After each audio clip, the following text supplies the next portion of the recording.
Hi folks, I'm Dr. Mark Cheng. Welcome to the indoor installment of my backyard series. And today one of the things that we're going to talk about is how to prevent injuries due to falling. As you're in the rainy season or snowy season, depending on where you may live, it's really easy to hurt yourself if you lose footing. And even if you've got boots with great tread on them, if you're walking across a polished pavement and that pavement gets wet, especially if it hasn't been wet for a long time, and there are oils that have soaked into the ground, like here in LA, it's very easy to lose your footing and wipe out.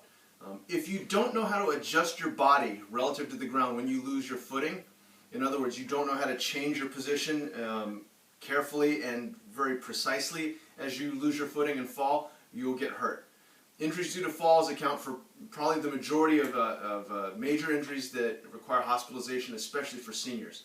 So one of the things that I'd like to go over with you today to give you guys access to being able to fall safely or being able to change your body's relationship to the ground safely is an exercise called the deck squat.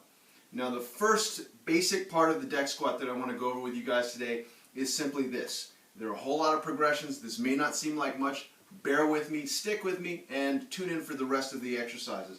But let's start with this first. The fundamental part of the deck squat starts off like this. You start from standing, you lower your body to the ground in a squat. If your heels come up, great. If your heels are down, that's unimportant. Right now, the whole idea is to get yourself as close to the ground as possible. Let your butt roll down onto the ground and roll back without smacking your head into the ground.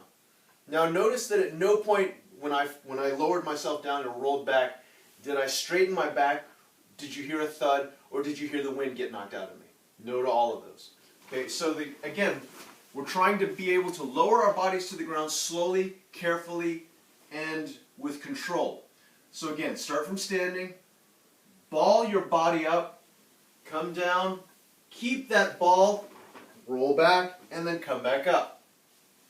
For right now, just come back up to sitting. Later on, we're going to pop back up to standing. As you get more advanced and this becomes more of a strength and conditioning and an agility movement, you can also add a plyometric element to this. But for right now, what I'd like you guys to do is just simply this. Practice this, being able to stand, lower yourself down to the ground, butt first, roll on your back, come back up. If your neck or your core are weak or you don't have the ability to flex these segments, hold your head. What that's going to look like is this. As you come down, your fingertips hold the back of your head. Don't yank it forward, but just support the head and neck. And roll back. Okay? So if the neck is a little bit weaker, if the T-spine doesn't flex, or if there are some rigidities or stiffness in there, whatever.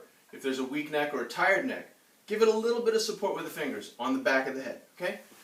The deck squat works like this. It helps you lower your body to the ground and come back up without a sudden drop. The sudden drop is where the injuries occur, and that's what we're working to avoid.